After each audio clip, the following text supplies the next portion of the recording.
ఎందుకంటే ఆ సీన్ ఒక్కసారి మనం ఇమాజిన్ చేసుకుంటే, యోవాబు, అభిషై వారితో పాటు వచ్చిన సైన్యం, వారితో పాటు వచ్చిన ప్రజలు ఈ ఆబేలు బేత్మయక అనే ప్రాంతాన్ని, పట్టణాన్ని ముట్టడి వేసేసారు. సో అందరూ అలర్ట్ అయిపోయారు ఆల్రెడీ. సో పీపుల్ అందరూ ఒకలాంటి వాళ్ళలో ఒక కంగారు, ఒక తొందర బయలుదేరిపోయింది. ఏమైపోద్ది, మన పట్టణం సంగతి ఏంటి, ఇప్పుడు రాజు పంపించిన సైన్యం మనల్ని నాశనం చేస్తారేమో, ఒక కమోషన్, ఒక కన్ఫ్యూజన్, ఒక టెన్షన్ అందరిలో బయలుదేరిపోయి ఉంటుంది. But one women stood up, one women took action.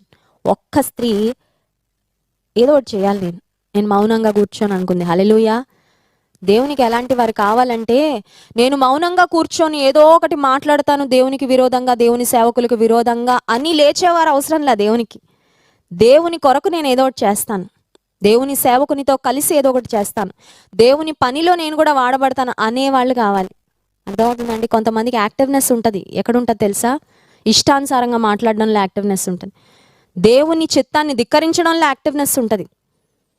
కొంతమంది బాగా తెలివితేటలు ఉన్న వాళ్ళని చూస్తూ ఉంటే నాకు అనిపిస్తూ ఉంటుంది, వారి తెలివితేటలతో వారి జీవితాన్ని నాశనం చేసుకున్నవారు, తల్లిదండ్రులకు తెలియకుండా రహస్యంగా భయంకరమైన కార్యాలు, భయంకరమైన పాపాల్లో పడిపోయి యవనస్తులను చూస్తూ ఉంటే అనిపిస్తుంటుంది, ఈ తెలివితేటలే వారి జీవితాన్ని కట్టుకోవడానికి వినియోగించుకొని ఉంటే ఎంత ఉన్నతమైన స్థితిలోకి వెళ్ళేవారు.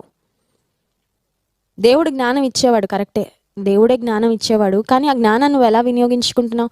You can use it either in a constructive way or in a destructive way. నేను అమెరికా దేశంలో 3 సంవత్సరాలు దాదాపు ఉద్యోగం చేశానండి, డెన్వర్ అనే సిటీలో. వీకెండ్స్, లాంగ్ వీకెండ్స్ వచ్చేవి.